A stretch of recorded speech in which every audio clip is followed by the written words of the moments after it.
All right, welcome to the block. This is you got Devon, and I got my man Darnell Kirkland Jr. in the house. The block is like, Darnell, this is our space to kind of talk. We'll text back and forth, and this opportunity to kind of bring you into our world. This is part of that RSG franchise we're trying to develop over here. So, go to realsportsguys.com.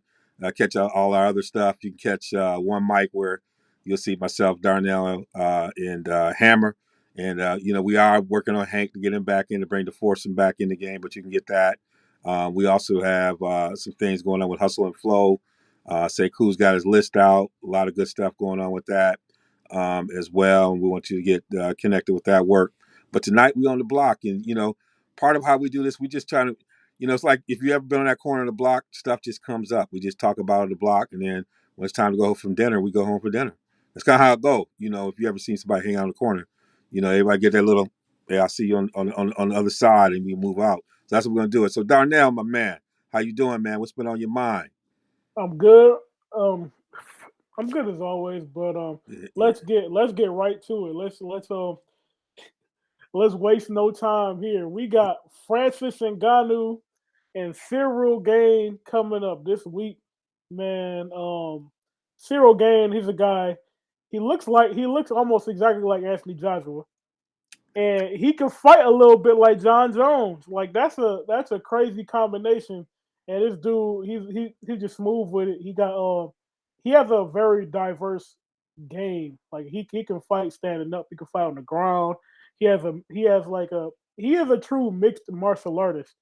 But then on the other side, everybody knows Ngannou. I mean, Francis Ngannou, he's a star of UFC, and this guy, if he touches you, it's over with.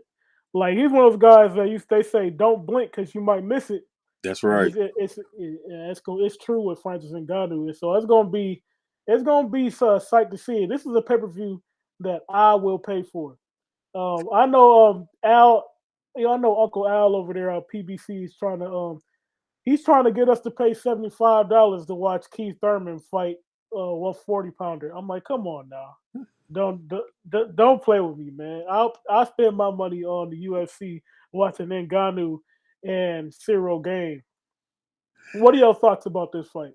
Yeah, I mean, I think you did a good job of breaking this down, and Ciro has been interesting because the way he's kind of worked through the ranks, and he's had some knockouts, he's had some, but he's a true mixed martial artist, like you said. He's submissions, he has the ability to do it all, and the kind of person you think can neutralize, what Ngannou brings to the table.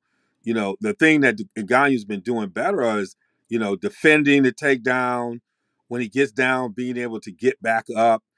He's evolved in his game, which makes his power even more devastating. He's just not someone who's relied on his power alone, like you've seen some other big time, heavyweights that he's tried to grow in the sport, which has made his power even more. So this is like a clash of styles in some ways, but in other ways, it's going to be a masterful kind of thing. So it's worth paying for. I mean, you're right.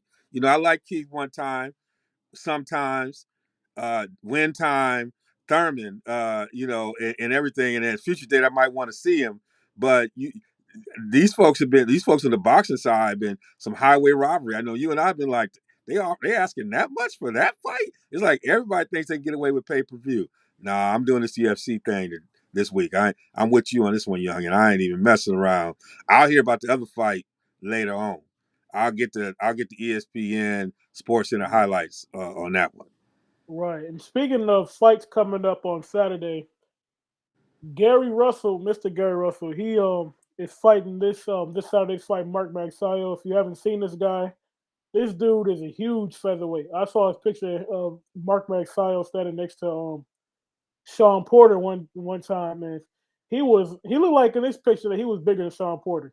Wow. And I was like, wow, like, and so he gonna have a fight on his hands, and it's not pay per view.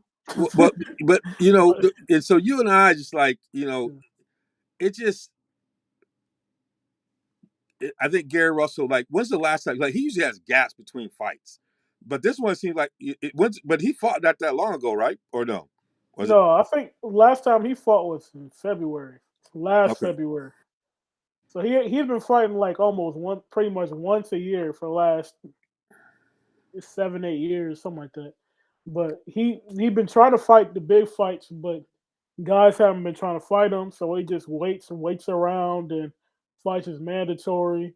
Um, as one way to do it. It's not the way that I would really advise you to do it, but he's one of those guys. He doesn't want to waste fights. He doesn't want to waste fights on on some people have those showcase fights Yeah. to just to get out there.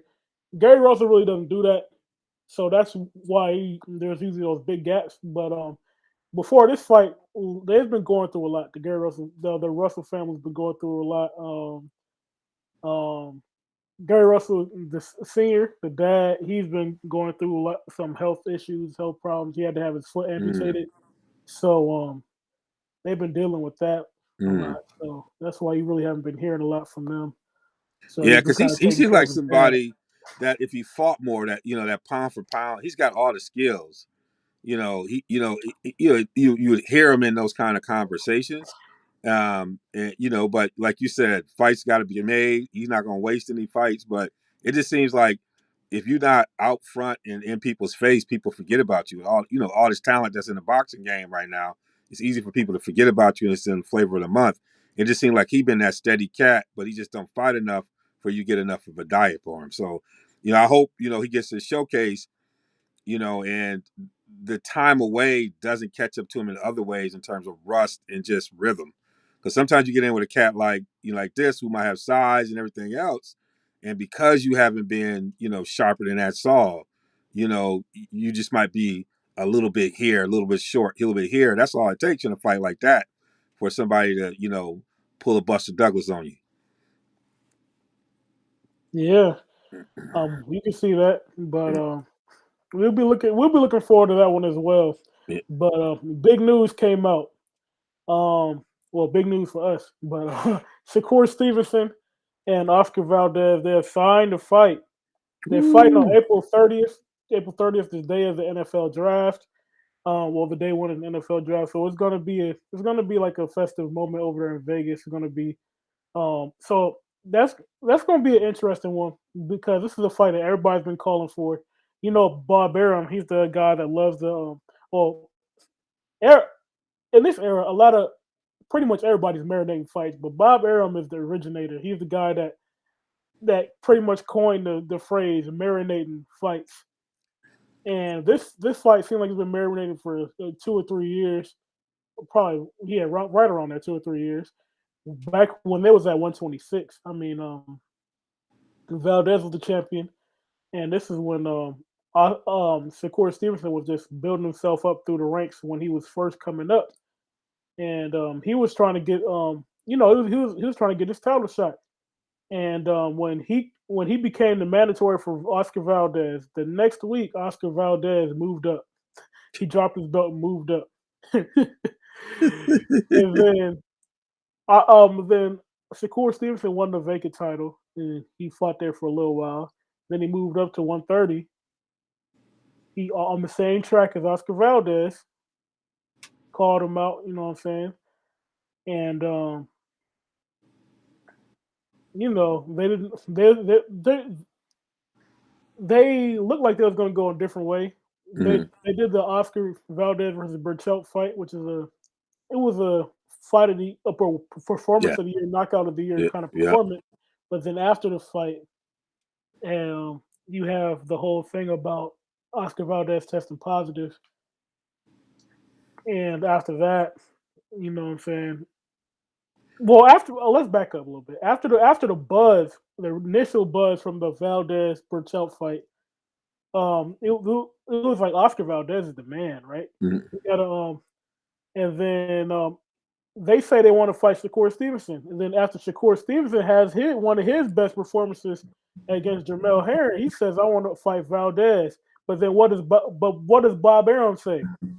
Bob Arum says, "Oh, we trying to make Valdez versus Navarrete, and then now we're trying to make Shakur Stevenson versus Lomachenko.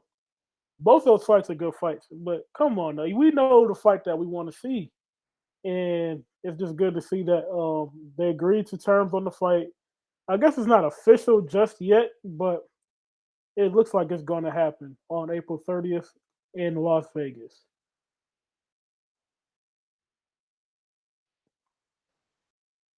You got any thoughts on this?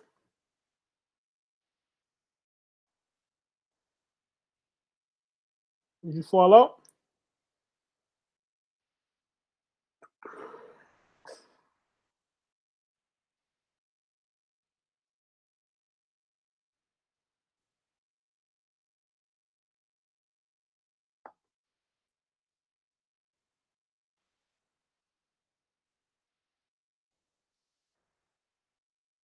You back now? Yeah, this is real sports guy, so we in sub-zero weather. The door wouldn't open, so I had to make sure my partner get in the door. So it's we in the Midwest with sub-zero, and the doors are expanding. So I'm back, but I was trying to get back in on that talk. It's like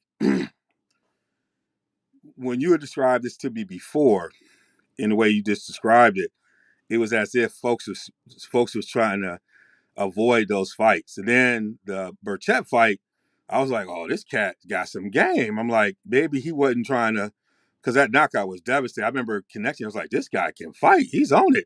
It'd be interesting. Now, you know, Stevenson's another type of dog. I mean, it was good to kind of connect with him when I was out in Vegas. I love his personality, but in his most recent fight, he showed you that dog. He was, but he was showing you all the other skills, but he just says, I'm gonna sit down and do what I do. And so now I'm thinking you might want to run again. So, Oscar, I like his hand speed, I like everything else, but I just think Shakur is just on this other level. But it should be a great fight. I mean, I think it's gonna be entertaining.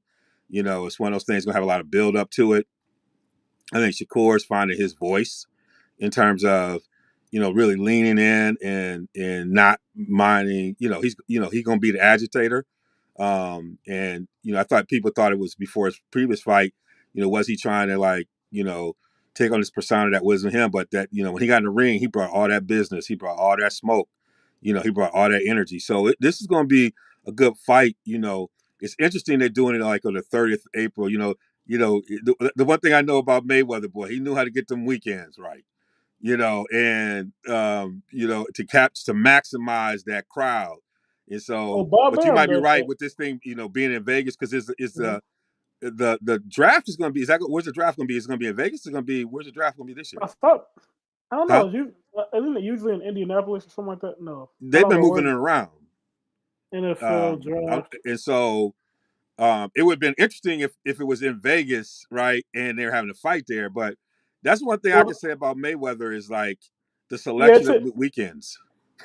it's in Paradise, Nevada this year. It's in Paradise, Nevada. But Mm, usually Bob Brown's been doing stuff like that. Like yeah, he's been having Lomachenko and Teofimo Lopez a few years ago fight on the day of the Heisman Trophy ceremony. So you have yeah. that carryover and the NFL draft, another ESPN product. So if you have that lead in from the NFL draft Mm, into the Shakur Stevenson fight, that just brings in more viewers. yeah. On the pay per view side. So yeah, it's interesting with that. But yeah, I'm gonna say that yeah, I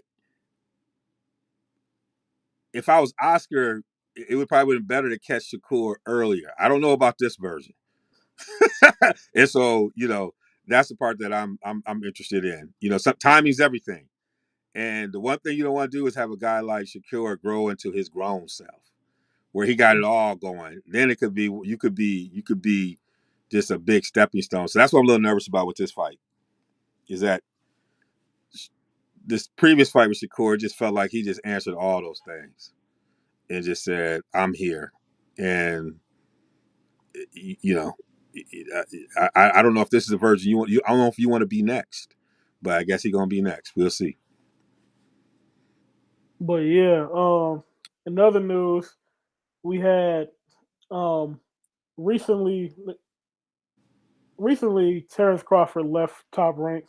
Well, his contract was over, so It's he wasn't about going them to sign back. streets. Go tell But Crawford it's about them streets. yeah, but now but now Crawford is suing Bob Arum. He's suing him right now for damages and some. Well, part of the lawsuit was, I guess, that Bob Arum owed him some money. I guess because in his original contract, he was owed 2 fights a year. Like he was owed to be Hmm. Bob Arum was obligated to offer him 2 fights a year, and the year that he fought against Kavalauskas, I think it was 2019. He only fought one time that year, and he was only offered that one fight. And it was in the lawsuit that he was healthy, he was able to fight, and they never offered him to fight, and they owe him the money for that.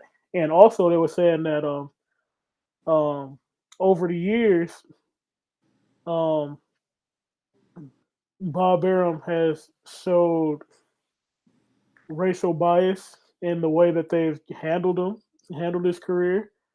As far as what fights they've had and kind of the stuff that Bob Arum says in the media Hmm. about Hmm. Terence Crawford. Like we remember we talked about on this show when Bob Arum said that he could buy a house in Beverly Hills with all the money that he lost on Hmm. Terence Crawford, and he would not. Um, he's done promoting Terence Crawford. This is why Terence Crawford was still under contract with Bob Arum. He was still fighting for Top Rank, but Bob was still saying stuff like, um, if Al Hammond and them they want to pick up the bill for the fight, um, be my guest, but I'm not gonna lose another dollar on Terence Crawford. So he kind of in the lawsuit, he kind of juxtaposed different scenarios um within Top Rank, and it's funny how a couple days after that lawsuit became public, that's when Shakur Stevenson versus Valdez got signed. Well, they got agreed to, and a lot of people were saying that oh, this is reactionary. This is just taking something else off the table. Take another example off the scenario when they go to court. But hey, if it is that, I'll take it. I'll take it. But yeah, we see the games that have been playing here. Um, I saw Bob Arum has been accused of similar stuff from every decade since the '70s. You had Tony Tucker suing him in the 1980s. You had Oscar De La Hoya and talking about him in the '90s. You had Floyd Mayweather talking about him in the 2000s. You know what I'm saying? And now you got Terence Crawford in the 2000. Well, I guess it's 2020s now, not 2010s. But well, we had Mikey Garcia in 2010s, and then you Hmm. had I'm saying it's an ongoing kind of cycle. Everybody goes there. I always say that Top Rank is the best place for a prospect to go. I feel like they build prospects better than any other promotional company because they have them fighting on the regular schedule and in front of eyes. Like you watch like Jared Anderson, you watch the way they've been moving of Edgar Berlanga. Even back when Teofimo Lopez was coming up, it seemed like every month or so you would see Teofimo Lopez on a card. Like you see the same stuff now with Jared Anderson. I think that's the best way to move a prospect when they first coming up. But when they get to a certain age, it's like with the Golden State Warriors. You have Mark Jackson to bring them up, but then you needed that Steve Kerr to take them to that next level. I think Bob Arum is the guy that he'll take it to a certain level, but at a certain point, you gotta let him go. And we've seen that in history. We've seen it with Oscar. We've seen it with Floyd. We've seen it with Mikey Garcia. We've seen it with we're seeing it now with Terence Crawford. I mean, history is bound to repeat itself. You got any thoughts on this? Yeah, I mean the difference is Terry Crawford gonna get his money, and then Terry Crawford came out and brought it warmed my heart.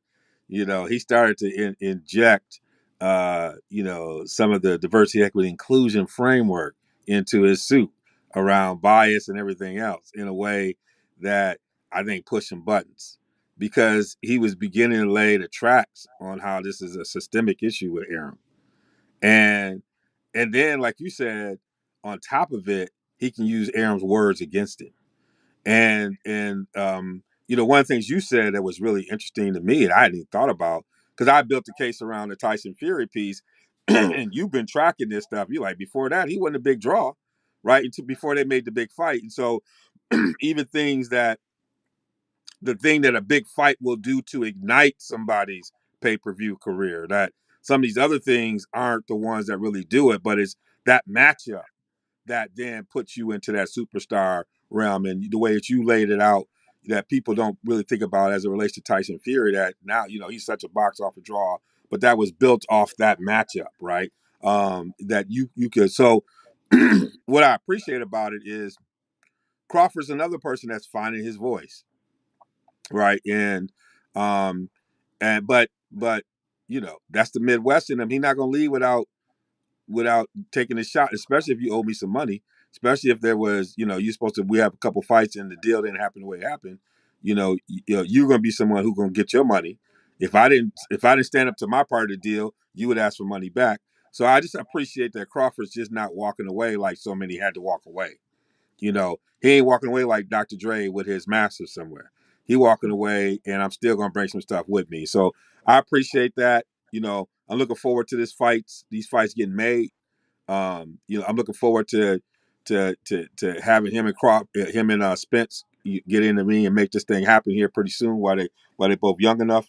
But you know, um, I have no problem with him taking control of his career that way, um, you know, and getting fighters to understand who Bob Arum is. And if Bob Arum is the person to get your career started, make sure your deal is set up right so you can get out, right? And I think you're right. I mean, some people are just good at that, and maybe that's what because Bob has been so long in the industry that he has all the connections to get a young fighter where they're supposed to be. But he may not have that piece where you got to be a little bit more savvy in today's market about how you build your brand and how you make the money work. And that's where some of these other promoters have probably figured out how to make that stuff happen. And that's okay. Play your spot. Buyer beware. Yeah, buyer beware. But you want to talk about some football? You want to Yeah. talk about some football, man? We got It seemed like it was an extension of the college football playoff. I mean, there was blowout after blowout after Yeah. blowout after blowout. I'm like, what's going on here, man? You saw Mac Jones in there struggling. Eagles, Jalen Hurts and the Eagles struggling. Kyler Murray in the Cardinals struggling. It seemed like the Cowboys and the 49ers both didn't want to win that game. I mean, what's going on here? Man, one of the things that's interesting about it, and I want to get into the Kyler Murray struggling, but it's a trend with, you know, we've been fascinated with these new school, you know, boy wonders around these offensive minds. But you coach football, sometimes you just outthink the room. Sometimes you just outthink the room. You get so caught up in all this new and wanting to be having things linked into you that you get caught up with all the stuff. And when I saw what happened with Arizona, I saw no running the ball with Connors. Like you were what was different about what you did here is that you made a commitment to the run that allowed Kyler and others to be successful in ways, and you didn't just commit to the run. I mean, he had hardly any touches, and it was like you just wanted to prove again. It's kind of like, a boxer that you get with a new trainer and you think they're going to train and change, but when everything starts flying, they go back to them old bad habits. And that's what I saw in there. And along with, Kyler not being as comfortable and mentally strong as he needs to be a leader in there. But sometimes you can help people by doing some of the other things you need to do. And it just felt like there was a failure altogether. And the Rams it was like they came in there and said, we're going to knock you out. Now, Belichick was one of those things where, Cinderella, the clock just hit it hit midnight, and what happened in the middle of that game is the carriage just disappeared, and the shoes was gone, the glass slippers was gone, and everybody was standing in the middle of the field like, where is Snow White? And that was it was just the Bills were like, we have been playing with y'all. We just gonna come with this straight up overhand right. We ain't dancing. We straight up going. It felt like they came at them. We gonna use these boxing. They came like Porter. They're like, we just gonna get up in you and we ain't gonna let you breathe. And so that was like, it was like at a certain point, the emperor had no clothes. Everything was just exposed, and it was just like, we gonna beat y'all down. We have figured y'all out, and we ain't scared no more. There's no boogeyman right now, and you can see that Bills were like, there's no more boogeyman. We Belichick, we not scared, and it was a rip. I love that. Dallas, man, I'm just gonna say this. I'm gonna put it back to you. I'm gonna start with this. I tried on Twitter to reach out and let my man Mr. Spears know I was trying to pray for him, because the last thing y'all need to see was what Stephen A. was gonna do after that game. It has been hard to watch. I mean, Stephen A. did a segment of top five with the fans. That was. I was surprised that the ESPN brass let him do that, but that was like, oh, that I mean, he just dug it in, and it's well deserved, because at the end of the day, it all comes back to Jerry. Jerry just don't want to win, but Jerry wants credit for winning. And when you do that, you want your handprint on everything, and you in everything. And what I would say is they got the talent there. Jerry's right; they got the talent there. But the other, like Suge said, being all in the video, like being all, you all in everything. There's no space for that place to grow in the way it needs to grow. Mike McCarthy just doesn't have command of that team. Like, their dogs did not come out to play.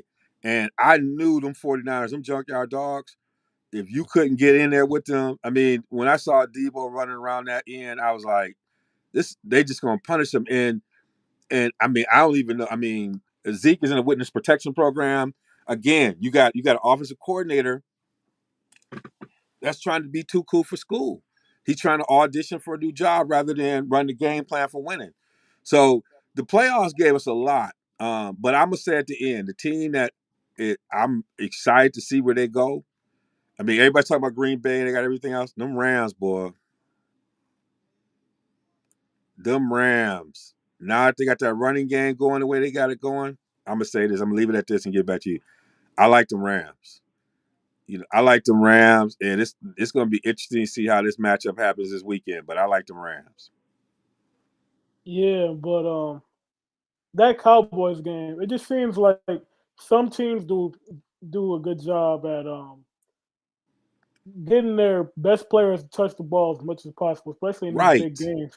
And I feel like I needed to see CeeDee Lamb touch the ball way more than that. CeeDee Lamb, Mari Cooper, they the 49ers are playing a whole bunch of off coverage. The cornerbacks are not necessarily the strength of their team.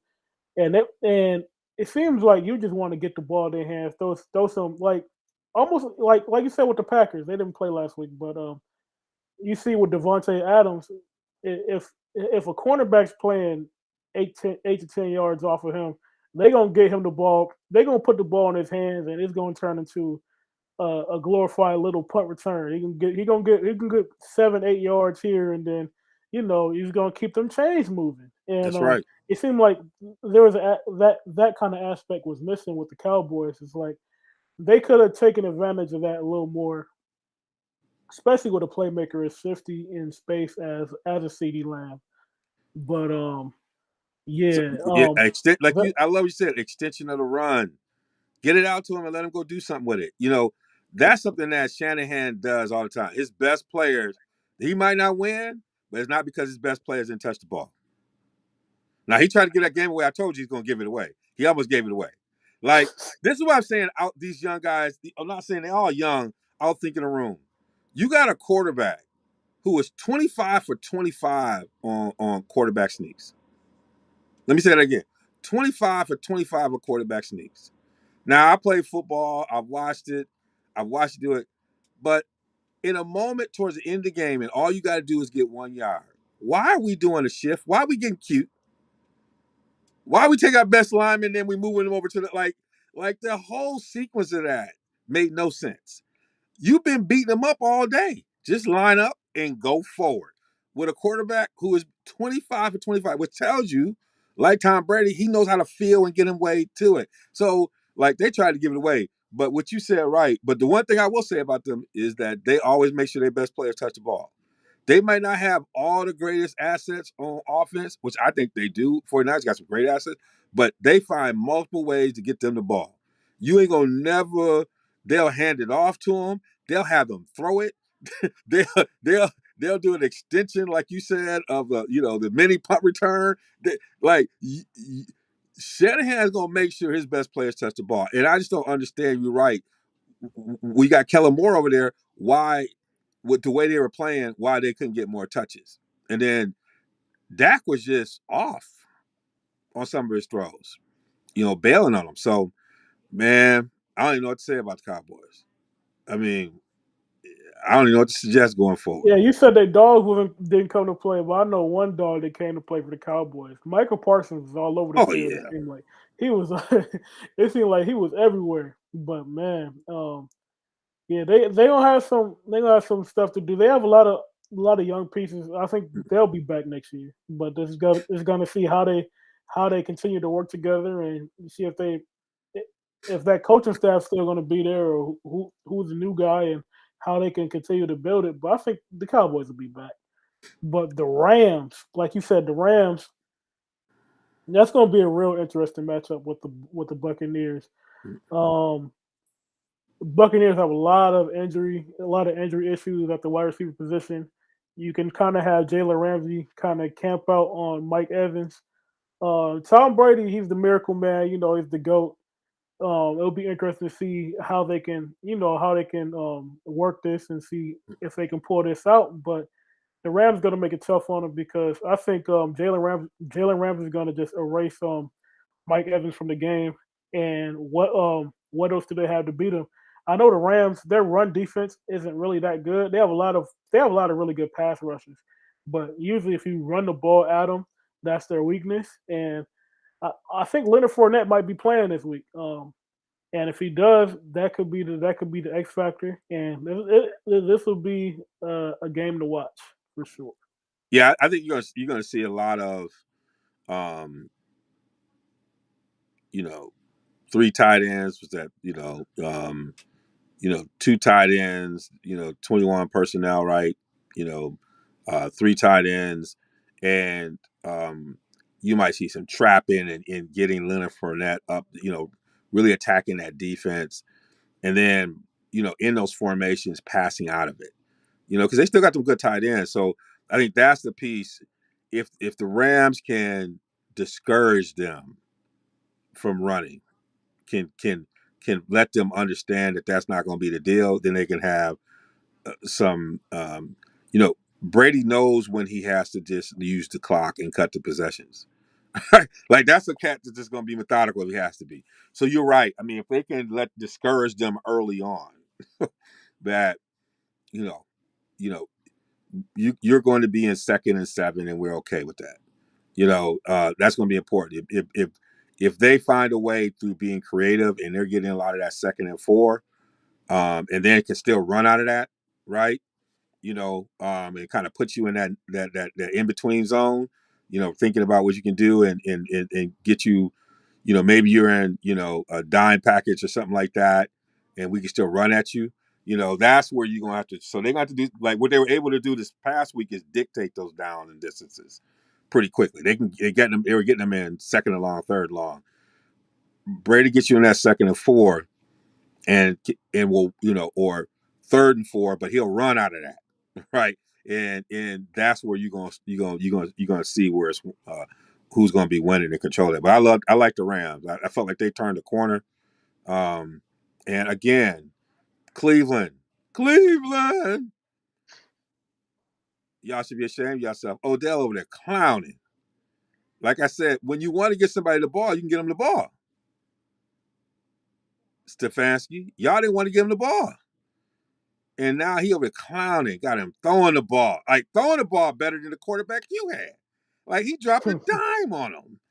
I mean, I think it feel like McVay is just sending a message. He's just doing it just to make you mad. He making Cleveland fans mad and winning.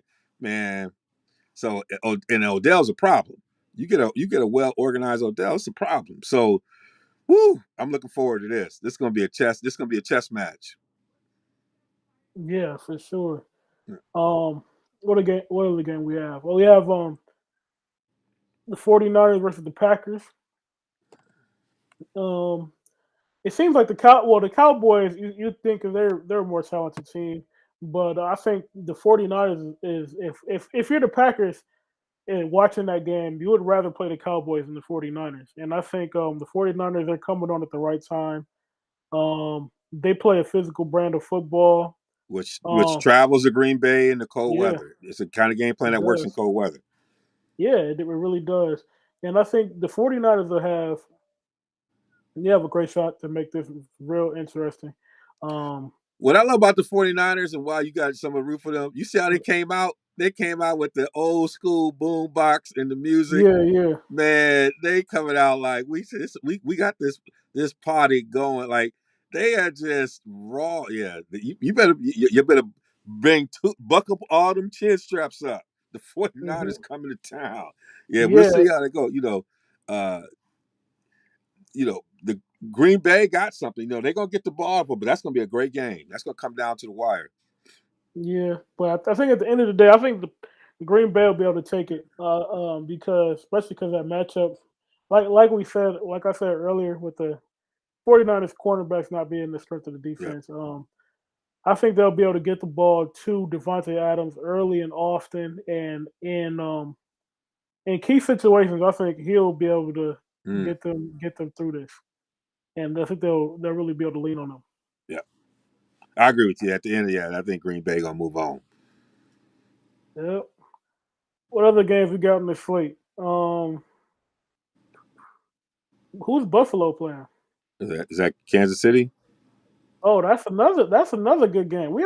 You see, it's just like the college football playoff. The first round of games, we getting whole lot of blowouts, a whole lot. But the second round, you got the matchups start intensifying a little bit.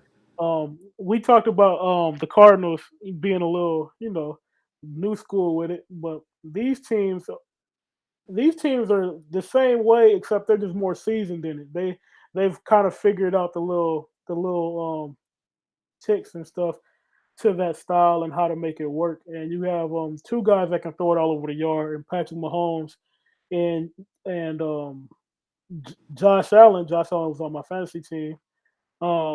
Man, Josh Allen put on an excellent show against mm. New England. He he is one of those guys when he's at his best. There's almost nothing you can do about it. No, not. I mean, he's in his mix right now, man. And Yeah, I was and when like, I he, don't know what this yep, Josh Allen gonna do when they drafted him, but this man, I apologize. I mean, he is man. He is on. I mean, he killing you either way. They running quarterback sweeps with him, and and Cass is making business decisions. It's like, man, yeah, yeah, and he throwing it on a dime. Yeah, that's gonna be something serious right there. yeah. When you got him going, you got Stephon Diggs going as well. Um, on the defensive side of the ball, Micah Hyde made a crazy Oh my play. goodness, that He was a just great came play. off the roof and for that interception, I was like, man, that was something else. That was Mm, something else right there. But on the other end, you got Kansas City. You can never count out Patrick Mahomes, one of the best quarterbacks that we've seen. But interesting news came out today. Willie Gay got arrested for what did he do? He broke a vacuum. He was in an I guess he was in an argument with some woman or something like that. And they said he broke a vacuum or something, and he got arrested. I'm like, man, we got a game in a couple of days. You better chill out, man. yeah, but let the vacuum go. I mean, the decisions some of these cats make. My goodness. You got Arnett, whatever it is, was he on there with the David Arnett, gun? yeah, Yeah, on with the gun. Like, come on, fellas. What are we talking about? What are we doing over here? Like y'all trying to win a Super Bowl. You trying to get paid more money, and this the kind of stuff that sidetrack you? Come on, y'all. Whatever you get, you might have to deserve because that's stupidity. I mean, come Exactly. on, man. Exactly. Come on. Yeah, and the last game we got is the Bengals at the Titans. Derrick Henry's coming back, man. Um, Mr. he's Business on. Decision himself, Yeah, throwing people out the club. we saw Cam Akers come back from that Achilles injury. Yep. He had a lot of juice in him. I wonder if Derrick Henry could pull off something similar. The playoffs, a chance at the championship is on the line. Um, I'll be interested to see how healthy he looks. And like you said, he's the he's the living business decision. And he's one of those guys that he gets stronger as the game goes on. The more touches he gets, the more he's one of those guys he wears down the defense. And the young defense, the young team over in Cincinnati, they it'll be interesting to see that clash of styles where Joe Burrow and Jamar Chase and them they trying to put up all them points and stuff. But Tennessee they let's see if they can ball control their way out of this. It would be interesting because these are both really good teams. Um, you got Mike Vrabel in there that usually always has a pretty good game plan going in, and this should be one to watch for sure. Yeah, definitely. I mean, and you know, how will that, Bengal offensive line hold up? Brable knows how to put good pressure going, right? Knows how to come at different angles. He's the one Belichickian assistant that is made it. And part of the reason why I think he made it is too many of the Belichick assistants try to be Belichick, and he's just always been him. But he's been securing who he's been forever. Like, there's principles he's probably bringing, but how he delivers it is all about him. Whereas Matt Patricia and a lot of these other cats, I feel like they are trying to replicate the Belichick thing. Whereas he's always just felt like he's in his own skin. He's comfortable, well trained. He had the benefit of playing with a lot of different teams and learning from a lot of different coaches, but spent time with the Patriots, and he's going to bring some pressure on that young guy. But the thing about that boy is that Burrow just got that, whatever it is, he got that. He don't care. You can hit him. He's a slinger.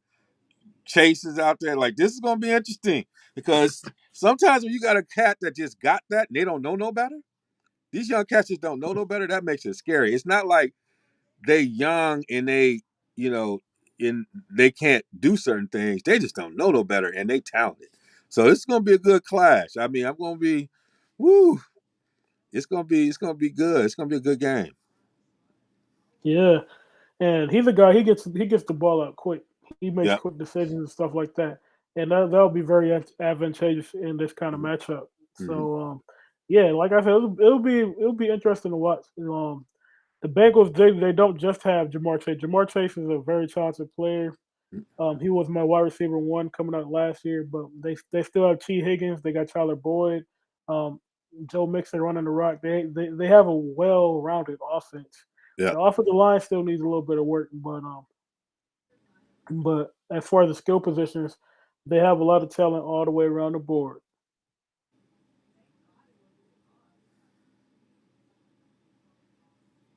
All right, I think that's all. I think that's all the NFL games coming up this week. Is anything else you want to talk about before we get out of here? Nah, just one of the things that we want to just let people know. Darnell and I have been in the lab.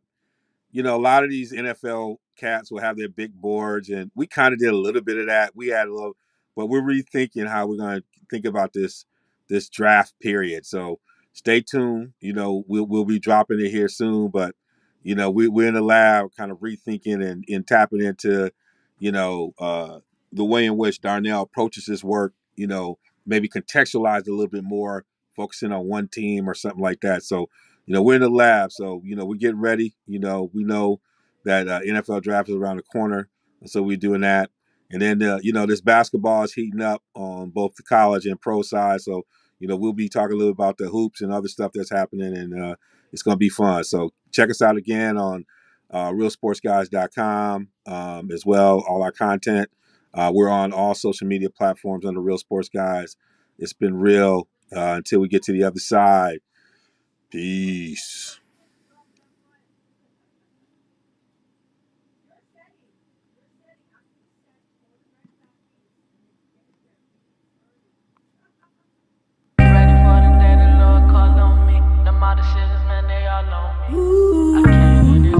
Hey, yo, Neil. Hey, what's up? I got you.